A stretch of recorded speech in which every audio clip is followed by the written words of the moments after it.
আজকে আমি সন্তানদের নিয়ে একটা দারুণ ইনফরমেশন দিতে এসেছি। দেখুন, আপনি কি করে বুঝবেন যে আপনার সন্তান কোনো নিজেকে নিজেকে গুটিয়ে নিচ্ছে বা আস্তে আস্তে খারাপের দিকে চলে যাচ্ছে, বা আপনার সন্তান ভবিষ্যতে আপনার লাঠি হয়ে কোনো দিনই হয়ে উঠবে না, এই রকম কিভাবে বুঝবেন? কি সিমটম আছে যে সিমটমগুলো আপনি যদি আপনার সন্তানের মধ্যে দেখেন যে এইগুলো তার মধ্যে দেখা যাচ্ছে, তাহলে আপনাকে একটু অ্যালার্ট থেকে যাওয়া উচিত, বা তাকে কিভাবে শোধরানো যায় সেইটা নিয়ে একটু কিন্তু আপনার চিন্তাভাবনা করা উচিত আমার মনে হয়। সেই জন্যে আমি আজকে এই ভিডিওটা করতে এসেছি। যদি এই সিমটমগুলো আপনি দেখেন আপনার সন্তানের মধ্যে, তাহলে আমি বলবো যে খুব তাড়াতাড়ি আপনার সন্তানের প্রতি একটু যত্নশীল হন। তার কারণ যদি না হয়ে থাকেন, তাহলে কিন্তু ইন ফিউচারে দেখবেন আস্তে আস্তে সন্তান আপনার থেকে অনেক দূরে সরে চলে গেছে, এবং যখন দূরে চলে গেছে তখন ডাকলেও হয়তো আপনি সাড়া পাবেন না। বা আপনি আপনার সন্তানকে যে রকমভাবে গড়ার চেষ্টা করছেন, বা যে স্বপ্নগুলো নিয়ে ধরে বসে আছেন আঁকড়ে, যে আমি আমার সন্তান বড় হয়ে এরকম হবে, সেগুলো কিন্তু হবে না। খুব ছোট্ট একটা ভিডিও হবে, শেষ পর্যন্ত থাকবেন। প্রত্যেক বাবা মা ক্ষেত্রে আমার মনে হয় এটা খুব এফেক্টফুল ভিডিও হতে চলেছে। তো যদি ভিডিওটা শেষ করে যদি ভালো লাগে, তবে একটা অবশ্যই লাইক করে দেবেন। এবার কি কি লক্ষ্য থাকলে আমরা বুঝতে পারবো যে আমার সন্তানটা আস্তে আস্তে আমার থেকে দূরে সরে গেছে? প্রথম মেইন যেটা কারণ হচ্ছে, আপনার সঙ্গে আপনার সন্তান কি কেমন কথা বলে? ভালো কথা বলে? একটু স্বাচ্ছন্দ্য বোধ করে কি? আপনার সঙ্গে আপনার সন্তানের কতক্ষণ গল্প হয়? একটু আপনি বিচার করে দেখবেন না? যদি গল্প না হয়, তাহলে আমি বলবো আপনার সন্তান আপনার কাছ থেকে অনেক দূরে সরে যেতে চলেছে। আর দ্বিতীয় নম্বর কি বলুন তো? দ্বিতীয় নম্বর হচ্ছে, আপনার সন্তান কি বাড়িতে চুপচাপ থাকে, কোনো বেশি কথা বলতে পছন্দ করে না? একটু চুপচাপ, কোনো কিছু দুবার বললে একবার উত্তর দেয়, একটু চুপচাপ। আপনি বলে না, ও চুপচাপ, সবসময় চুপচাপই থাকে, ছেলে আমরা খুব শান্ত। ঠিক আছে, শান্ত ঠিক আছে, কিন্তু নিজের বাবা মার কাছে চুপচাপ থাকাটা কিন্তু ইন ফিউচারে আমার মনে হয়, ব্যক্তিগত আপনার সঙ্গে নাও মিলতে পারে, যে ব্যক্তি ভবিষ্যতে একটু সমস্যা হতেই পারে। 3 নম্বর হচ্ছে যে আপনার সন্তান তার সমস্ত জীবনের যে ঘটনাগুলো ঘটছে, পড়াশোনা থেকে আরম্ভ করে, সেগুলো কি আপনার সঙ্গে শেয়ার করতে পারে?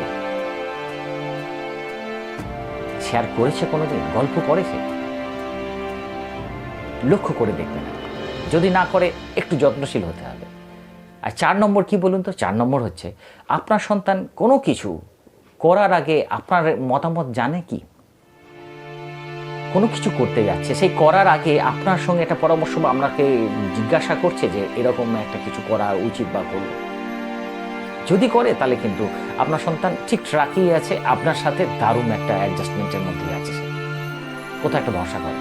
5 নম্বর যেটা হচ্ছে যে আপনার সন্তান কি কোনো কিছু একটা ভুল করে দিল, সেটা কি বলতে পারে আপনাকে?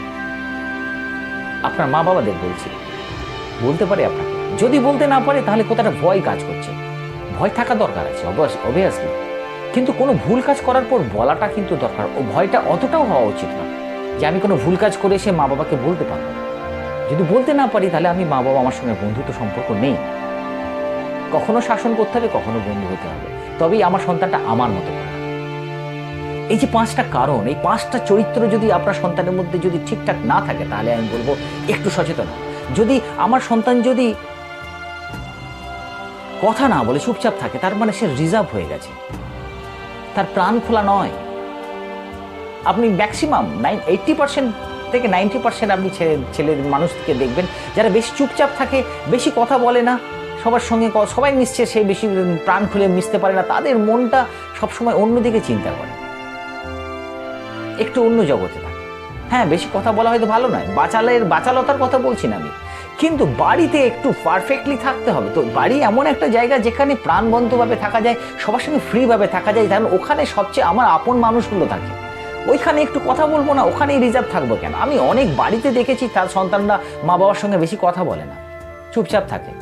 সবাই ভাববে ওদের রেসপেক্ট করছে। না, এটা রেসপেক্ট নয়, এটা রেসপেক্ট নয়। এটা হচ্ছে কি জানেন তো, একটা শান্ত, যেমন প্রদীপ, মানে একটা কোনো দেখবেন যে কোনো একটা ঝড় ঝাপটা আসতে গেলে যেন নিস্তব্ধ হয়ে যায় সব চারিদিকে, সেই রকম একটা পরিবেশ তৈরি হচ্ছে আপনার সংসারে।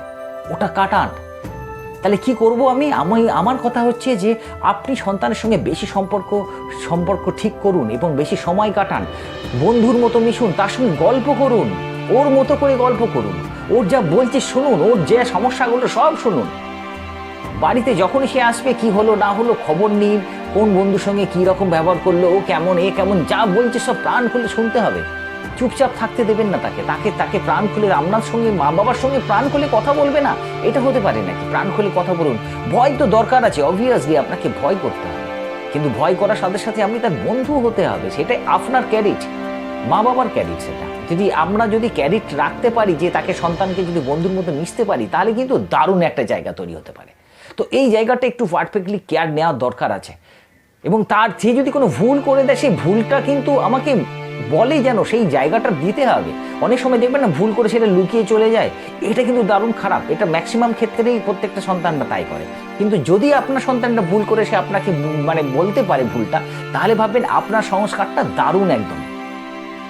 এইটা কিন্তু মাথায় রাখা উচিত প্রত্যেকটা মা বাবা।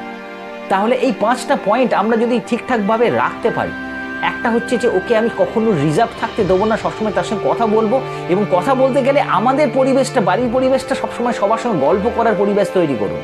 দ্বিতীয় নম্বর হচ্ছে কী রকম, যে আমি সন্তানের সঙ্গে সবসময় সময় কাটাবো, তার সঙ্গে সময়কে গল্প করব, প্রত্যেকটা মুহূর্ত তার সঙ্গে শেয়ার করব। এইটা তাকে নিয়ে একটু বেড়াতে বেরোবো। আর বাকি পয়েন্টগুলো কি? বাকি পয়েন্টগুলো হচ্ছে আমি আমার সন্তানকে এটা বোঝাবো যে তুমি কিছু করার আগে, নতুন কিছু করার আগে, কোনো ডিসিশন নেওয়ার আগে একবার সবার সঙ্গে পারমিশন নিয়ে, সবার সঙ্গে কথা গল্প করে, যুক্তি করে করো, তাহলে তুমি সেই কাজটা পারফেক্টলি করতে পারবে। তখন আমি তোমার কাজে বাধা তো অবশ্যই দেবো না, কিন্তু তোমার কাজটা যাতে আরও ভালো করে হয় সেই জন্য আমি তোমাকে হেল্প করতে পারি। ব্যাস এইটুকুই।